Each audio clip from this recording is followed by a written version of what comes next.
hello rice আৰু আজি আমি মন্দিৰত যাই আছো আৰু কালি বঙাইগাঁৱত আহিছো আৰু ইয়া দাদাৰ আজি মানে বাৰ্থডে সেইকাৰণে মন্দিৰত যাওঁ ৰাতিপুৱাই এতিয়া খোজকাঢ়ি যাই আছো এইখিনি আৰু দাদাৰ বাৰ্থডে আজি সকলোৱে আশীৰ্বাদ দিব নাকি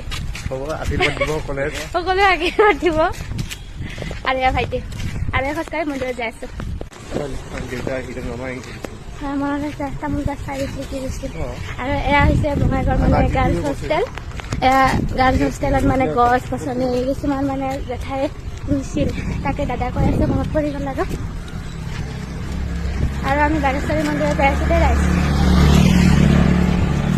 আৰু আমি মন্দিৰ পাই গ'লো আৰু এই মন্দিৰত আপোনালোকে জানেনে তৰোৱাল পূজা কৰা হয় মানে ইয়াত কোনো ধৰণৰ মূৰ্তি পূজা কৰা নহয় আৰু বাগেশ্বৰী মাৰ আন এটি নাম হৈছে পাৰ্বতী গতিকে পাৰ্বতীৰ তৰোৱালখন ইয়াত পৰাৰ বাবে ইয়াত তৰোৱাল পূজা কৰা হয় আৰু ইয়াত কোনো ধৰণৰ মানে মূৰ্তি পূজা কৰা নহয় যেহেতু ঐতিহাসিক শক্তিপীঠ মন্দিৰ হিচাপে বাগেশ্বৰী মন্দিৰটো আমি জানো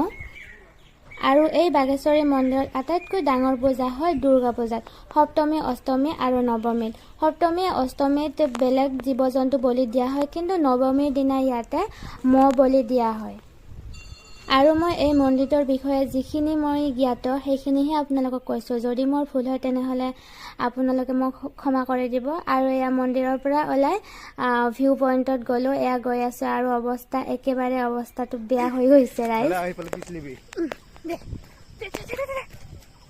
আৰু ইয়াৰ আগতে এবাৰ মই গৈছিলোঁ আৰু এতিয়া যিহেতু দাদাৰ বাৰ্থডে দাদা যোৱা নাছিলে সেইকাৰণে মই দাদাৰ লগত আৰু গৈ আছোঁ আৰু এয়া চাওক দাদা পুৰা দৌৰি গৈছে মানে ওখ হয় ভালেখিনি কিন্তু মানে কষ্ট হয় আৰু ভৰি বিষায় কিন্তু লাহে লাহে গৈ থাকিলে প্ৰব্লেম নাই ভালদৰে গৈ থাকিলে ভাগৰটো লাগিবই যিহেতু পাহাৰৰ ওপৰত উঠিছে হয়নে নহয় আৰু ইয়াৰ পিছত যিটো ভিউ দেখা পাব আপোনালোকে একদম মানে বহুত ভাল লাগি যাব কষ্টৰ ফল মিঠা বুলি কয় যে আৰু এনেও যিকোনো বস্তু